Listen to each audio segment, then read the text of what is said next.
저에게는 꽤나 오래 만난 남자친구가 있습니다. 햇수로는 올해가 4년 차고 저도 이제 30을 바라보는 입장이긴 하지만 그래도 결혼까지는 생각해 본 적이 없었습니다. 서로 취직 준비를 하면서 다니게 된 학원에서 처음 만나 연애를 시작하게 되었는데 남자친구가 취직한 건 올 여름이 지나서였거든요. 저도 취직한 지 그렇게 오래되지는 않았습니다. 취직 준비를 시작하고 나서 2년이나 지나서 원하던 회사에 들어가게 되었거든요. 저나 남자친구나 결혼을 위해 모아놓았어야 할 돈도 돈이지만 사실상 4년을 만나면서 제대로 된 연애를 할 시간도 없었어요. 제가 취직하고 나서 시간이 조금 생기긴 했지만 남자친구가 진로를 틀면서 공부를 시작해버리는 바람에 방해하고 싶지도 않았고 저도 막 취직한지라 일단은 회사에서 자리 잡는데 전념을 하고 싶었거든요. 올여름에 남자친구 취직하면서 이제 연애다운 연애를 하는 건가 싶더니 이렇게 뒤통수를 맞을 줄은 몰랐었네요.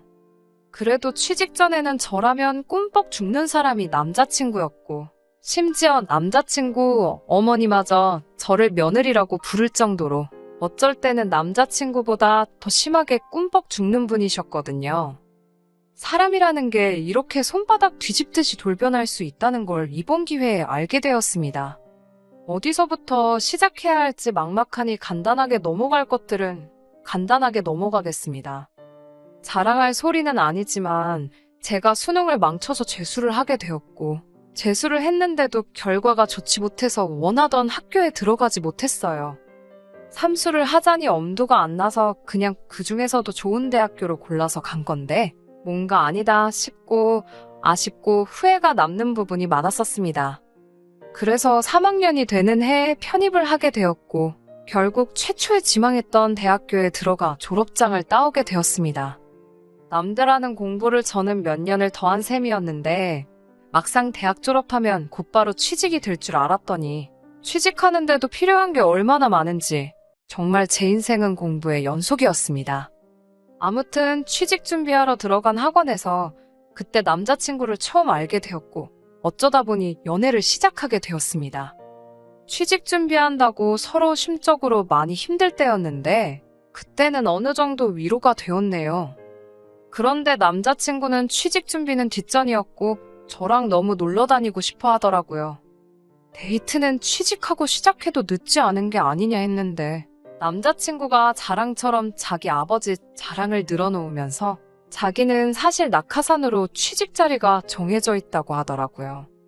아버지가 과거 공직에서 소위들 말하는 방구 좀 뀌시는 분이셨다는데 은퇴하신 지금도 입김이 닿는 곳이 많아서 자기는 취직 걱정을 할 필요가 없다고 하더라고요. 그러면 학원은 왜 다닌 거냐 물었더니 그래도 남들 가진 만큼 기본적인 바탕은 해놓아야지 나중에 소리가 덜 나온다고 필요한 점수만 따려고 학원을 등록했다는 겁니다. 저는 백도 없으니 오롯이 제 실력으로만 취직을 해야 했어서 그랬나? 남자친구가 부럽다는 생각이 들었습니다. 하지만 남자친구 취직이 결정된 상황이나 마찬가지라고 해도 그게 제가 남자친구 장단에 맞춰서 놀러 다닐 필요는 없잖아요. 그래서 저는 같이 만나서 공부할 게 아니면 지금 취직 준비하는 동안에 데이트는 나한테 사치인 것 같다고 하고 저는 제 나름의 준비를 했습니다. 남자친구는 몇 달 뒤에 예정돼 있던 회사에 취직을 하게 되었습니다. 대기업까진 아니지만 그래도 업계에서 꽤나 유명한 회사에 들어갔어요. 낙하산은 취직을 어떻게 하는가 궁금했는데 보니까 인터넷에 나름대로 구인 공고도 올라오고 본격적인 부분이 있더라고요. 그런데 구인 공고를 보니 월급도 150만 원으로 별 볼 일 없고 정직원도 아니고 1년 단기 계약직 채용 공고였습니다. 남자친구가 혹시 취업 사기를 당한 게 아닌가 마음에 걸려서 물어봤더니 원래 낙하산으로 사람 뽑을 때는 당연히 그렇게 하는 게 아니겠냐고 하더라고요. 임시직으로 하나 만들어 놓고 정직원으로 전환을 시켜주는 게 그림에 맞지 않겠냐면서요. 어차피 뽑을 거면 뭐하러 그렇게 불편하게 하나 싶은 마음도 있었지만 그게 관례라고 하니 그냥 그러려니 했습니다. 이러나 저러나 어쨌든 남자친구가 출근하게 된 건 사실이었고, 저는 백이 없으니 원래 그렇다는데 믿는 것 말고는 할 게 없었으니 말이죠. 남자친구는 취직했다고 그 적은 월급도 월급이라고 저한테 선물도 사다 주고 꽤나 헌신적으로 저한테 잘했습니다. 저는 예상했던 것보다 취직하는데 어려움을 겪고 있어서 마음이 많이 힘들던 시기였는데 그래도 저한테 저렇게 잘하는 모습을 보니 많은 위안이 되었어요. 그렇게 저는 1년을 더 취직 준비를 해서 결국 원하던 회사에 들어가게 되었습니다. 거의 2년을 준비했던 취직이기에 합격 통보를 받았을 때는 눈물이 다 나올 정도로 기뻤습니다. 그런데 기뻐하지 못하는 사람이 있었으니 남자친구였습니다.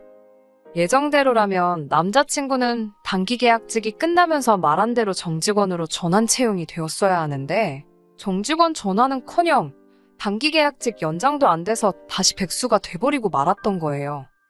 아버지 백이 대단하다고 노래를 했는데 생각보다 끝발이 안 좋나 하는 생각을 하게 되었습니다. 그게 아니라면 남자친구가 정말 정직원으로 쓰기에는 형편없는 사람이라는 말이나 마찬가지인데 그렇게까지는 생각하고 싶지 않았어요. 남자친구도 막상 정직원 전환이 되지 않고 다시 구인 시장에 나오게 되니 많이 혼란스러워 보였습니다. 입으로는 아버지가 어떻게든 해주실 거라고 걱정이 없다고 했지만 나름 스트레스를 많이 받아 하는 게 느껴졌어요.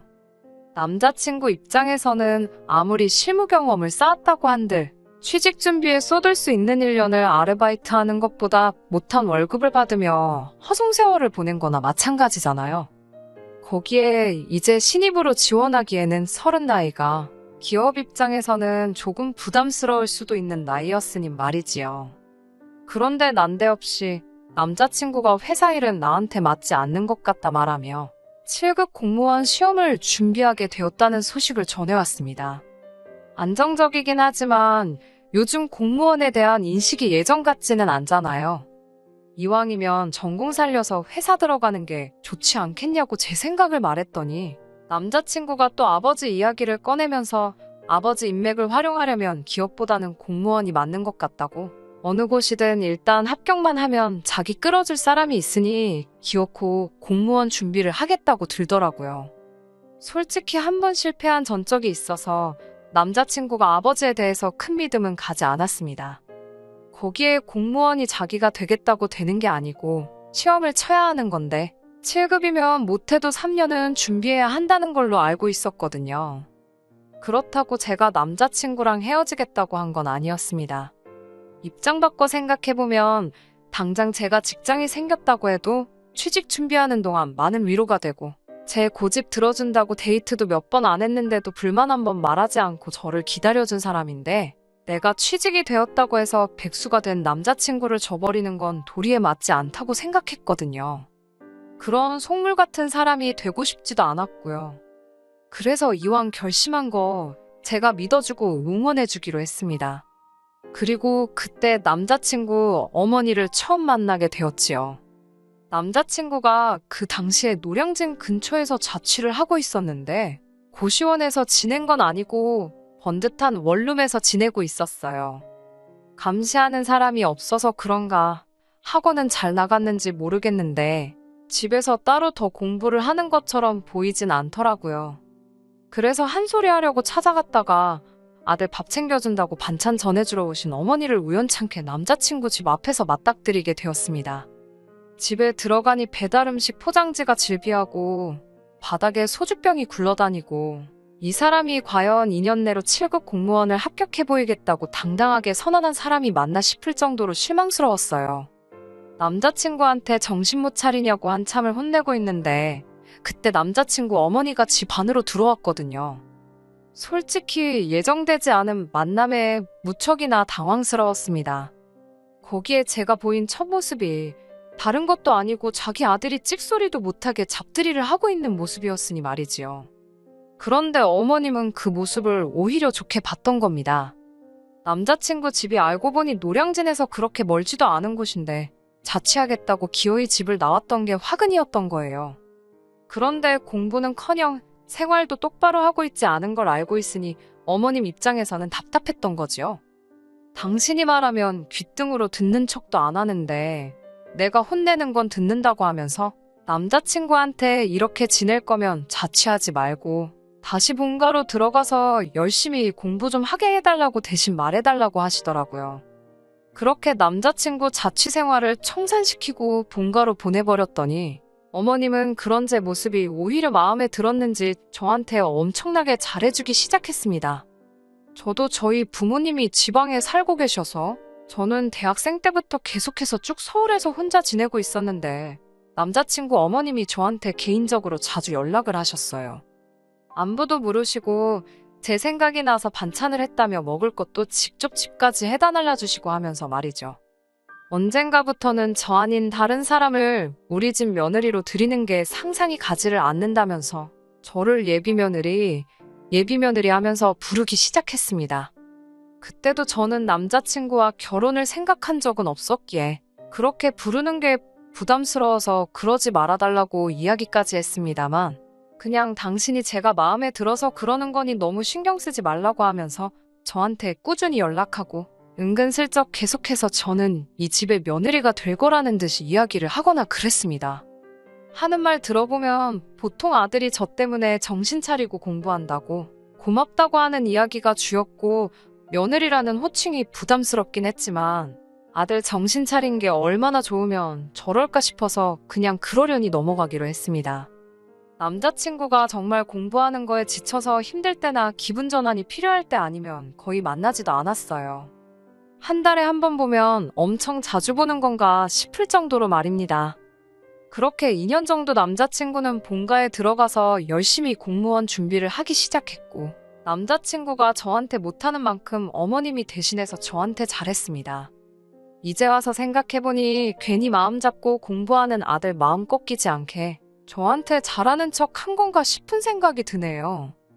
괜히 저랑 헤어지기라도 하면 공부고 뭐고 한동안 또 술만 마시며 지낼까봐 그게 싫었던 건지 싶었네요.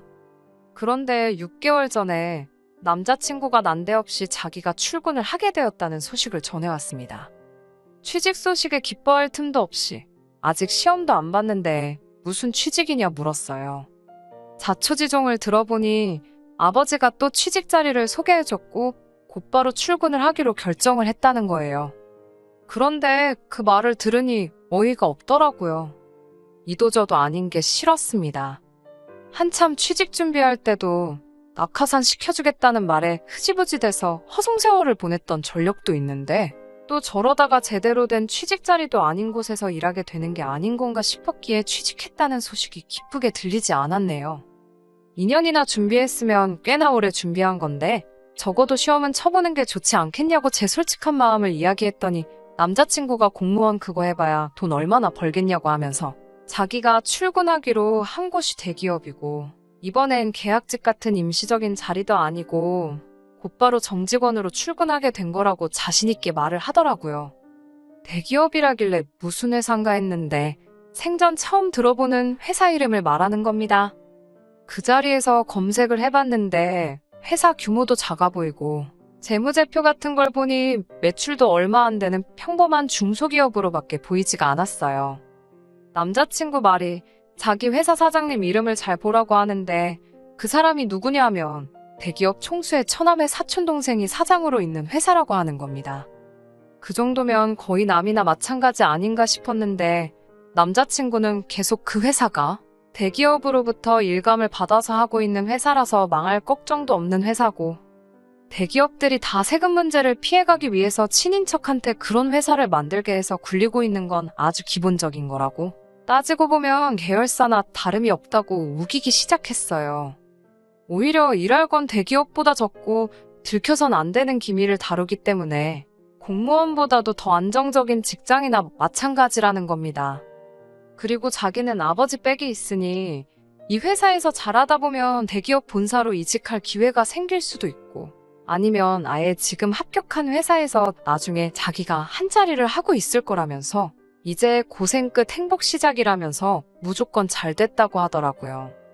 자기 아버지 정도 되는 사람이 아니었으면 이런 회사는 들어갈 기회조차 없는 엄청난 자리라고 자랑처럼 이야기하는데 솔직히 그때까지도 믿음이 크게 가지는 않았습니다.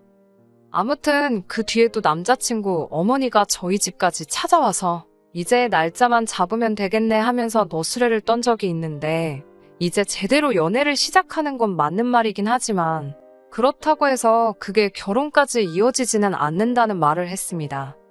그때도 어머님은 제가 며느리면 참 좋겠어서 그러는 거라고 대답까지 했지요. 남자친구도 이제부터 행복할 일만 남았다고 좋아라 하더니 다른 사람도 아니고 그 두 사람이 제 뒤통수를 칠 줄은 생각도 못했습니다. 언젠가부터 남자친구가 연락이 뜸해지기 시작하더라고요. 초반에 회사 생활이 그렇지 정신없겠지 하면서 이해를 하려고 했는데, 쉬는 날인 주말에도 아무리 전화를 걸어도 연락이 없으니 신경이 쓰이기 시작했습니다. 바빠서 그런다고 넘기긴 했는데 어쨌든 4년 사귀면서 데이트를 할 것 제대로 해본 적도 없지만 이제부터 좋은 추억 만들자고 했던 사람이 저렇게 나오니 서운하기는 하더라고요. 그리고 그동안 못해도 2주에 한 번씩은 저희 집까지 찾아와서 냉장고 채워주고 가던 남자친구 어머니한테서도 연락이 더 이상 오지 않았습니다. 그러다 제가 편입하기 전 다녔던 대학에서 친하게 지냈던 후배한테서 연락이 왔습니다. 자기가 부모님 통해서 선자리가 들어왔는데 아무래도 상대방이 제 남자친구인 것 같다는 말도 안 되는 소식과 함께 말이지요. 말도 안 되는 소리 말라고 했는데 진짜였어요. 선은 이미 받고 남자친구가 끈덕지게 제 후배한테 애프터를 청하고 있었습니다. 후배가 저랑 연락은 뜸했지만 그동안 제스에 올라온 사진을 보면서 제가 남자친구와 연애하고 있다는 것 정도는 알고 있었던 거예요. 그런데 선자리에 나온 상대가 제 남자친구였으니 이걸 말해야 하나 말아야 하나 하다가 고민 끝에 알려주게 되었던 겁니다. 남자친구가 연락이 뜸해진 것도 그동안 저한테 반창거리며 거의 주말마다 제가 사는 집까지 찾아와서 우리 며느리는 저밖에 없다던 남자친구 어머니가 코빼기도 안 보이게 된 이유가 뭔지 대번에 알겠더라고요. 아들이 취직이 되었다고 선자리를 알아보러 다녔던 겁니다.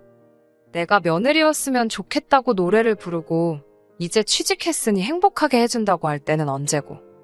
저도 결혼 생각을 한 번도 한 적이 없고 그 사실을 대놓고 남자친구 어머니나 남자친구 앞에서 말을 하긴 했던 저이지만 아무리 생각해도 우라가 치밀어 오르더군요. 제가 결혼 생각이 없다 했으니 충분히 맞선을 볼 수도 있지만 그 전에 어쨌든 저한테 말을 하던가 저랑 정리를 하는 게 당연한 순서가 아닌가 싶었어요. 그런 생각이 드니까 연애를 접는 건 당연한 일이고 이걸 이대로 넘겨버려선 안 되겠다는 생각이 들더군요. 그래서 후배한테 저 좀 도와달라고 부탁을 했습니다. 달리할 건 없고 남자친구한테 관심 있는 척 몇 번 만나만 달라고요.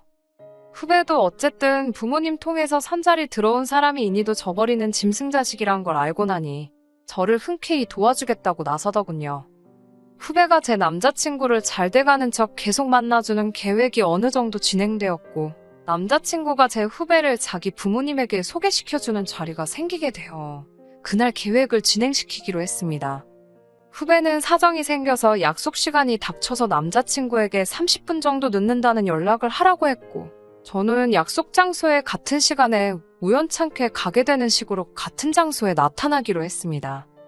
부모님과 함께 있는 자리에 제가 우연찮게 그 장소에 나타나니 제가 예상했던 대로 남자친구와 남자친구 어머니가 동시에 엄청나게 당황을 하더군요. 요즘 연락도 통 없고 얼굴 보기 힘들다고 너스레를 떨면서 마침 저도 만나기로 한 사람과 약속이 취소되어 시간이 붕 뜨는 상황인데 이렇게 만난 것도 우연인데 오랜만에 같이 식사나 하자고 태연스럽게 자리에 앉았습니다. 예비며느리라고 그렇게 부르실 땐 언제고 온 가족이 모여서 식사를 하는데 어떻게 저를 초대를 안 하실 수 있느냐 능청스럽게 물으니 당혹감에 아무 말도 잊지 못하고 쩔쩔매고 있는 꼴을 보니 벌써부터 속이 후련했습니다. 가족끼리 중요한 자리라서 저보고 빠져달라고 하길래 어머님한테는 제가 벌써 한 가족이나 마찬가지 아니었냐고 자리를 지켰지요. 남자친구가 핸드폰을 만지작대면서 식당 입구 쪽을 번갈아 가면서 보는 게 왜 그러는지 딱 알겠더라고요. 남자친구한테 후배 이름을 대면서 혹시 애 기다리느라 그러는 거면 걱정 말라고 이제 두 번 다시 만날 일은 없을 거라고 해줬습니다. 그제서야 제가 무슨 수라도 썼다고 생각했는지 본성을 보이기 시작하더군요. 남자친구 어머니가 아들 혼삭기를 망친 애 만에 따지길래 아들 자식 변변찮은 직장도 없던 시절에는 며느리는 나밖에 없다고 하더니 뒤로는 이렇게 호박씨를 까는 게 맞냐고 되물었어요. 4년이라는 긴 세월을 남자친구 여자친구 사이로 지내오긴 했지만 솔직하게 제대로 연애한 것도 아닌데 아쉬울 게 뭐 있냐고? 욕짓거리나 시원하게 해주고 남자친구와 남자친구 부모님한테 인생 그렇게 살지 말라고 한마디 해주고 왔습니다. 애초에 실망을 많이 했어서 그런가 아쉬움이 크거나 상처가 되거나 하지도 않았어요. 길게 만난 기간에 비해 오히려 둘 사이에 아무 일도 없었다는 게 참 다행이다 싶더라고요. 그리고 나서 그제서야 어머님하고 같이 해서 저를 찾아오더라고요. 처음에는 저한테 거짓말을 하더라고요. 그냥 부모님끼리 아는 사이다 보니 한두 번 만나본 게 전부라고 하면서 체면이 있으니 못 만난다고 하지는 못하고 그날 인사만 하고 두 번 다시 안 만날 생각이었다고 하더라고요. 이 상황까지 와서도 뻔뻔하게 거짓말을 하고 있는 꼴을 보니 말문이 막히더라고요. 그래서 솔직하게 다 말해줬습니다. 네가 선본 그 여자 사실 나랑 아주 친한 후배였다고. 그날 그 자리까지 가게 된 것도 솔직히 전부 다 내 계획이었다고요.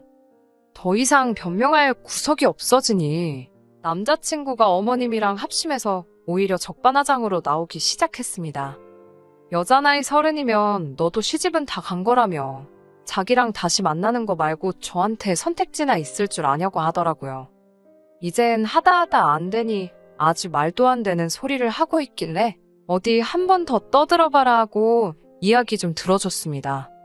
자기가 집안이 되고 능력이 되니 남자는 당연히 한 살이라도 더 어린 여자를 만나는 게 당연한 거 아니겠냐고요. 어처구니 없는 소리에 네가 무슨 집안이 되고 능력이 되냐고. 기껏해야 33살의 중소기업 겨우 들어가 놓고 대기업이나 마찬가지라고 자기 체면이나 걸고 있는 놈이 꼴에 무슨 능력이냐고 한마디 해줬습니다. 내 나이 30에 지금부터 새로운 사람 만나서 결혼하는 게 빠를지 33살에 이제 겨우 중소기업 들어가서 빌빌거리는 네가 장가가는 게 빠를지 한번 내기해보겠냐고 했지요. 맞선을 본 게 내 후배 한 명만은 아닌 것 같고 잘 돼가는 것 같으니까 걔한테 올인을 했나 본데 그마저도 잘 안 풀리니 똥줄이 타서 내 마음 돌리려고 찾아온 거 아니냐고 말했더니 꼼짝도 못하고 아무 말 못하더군요. 애초에 생각이 글러먹은 집구석이니 이렇게 헤어지게 된 게 아쉽지는 않습니다. 단 하나 아쉬운 게 있다면 그 더러운 본성을 모르고 4년의 시간을 보내버린 게 아쉬울 따름이에요. 적어도 마지막에 두 얼굴을 가진 남자친구 어머니와 주제 파악도 못하는 남자친구 한 방 먹여줬기에 그거 하나로 위안 삼으려고 합니다. 평생 공직에 계셨다는 끝발도 없는 아버지 믿고 사돈의 팔촌인지 대기업 회장 끈앞풀인지 하는 사장 밑에서 푼돈 받고 일하면서 그렇게 자기는 나은 놈이다 생각하고 착각 속에 살아갔으면 좋겠네요. 이미 정신 차리고 살기에는 늦은 건지도 모르겠지만요. 끝까지 들어주셔서 감사합니다. 오늘의 사연은 여기까지입니다. 구독과 좋아요, 알람 설정 부탁드리고 더 좋은 사연으로 다시 찾아뵙겠습니다. 감사합니다.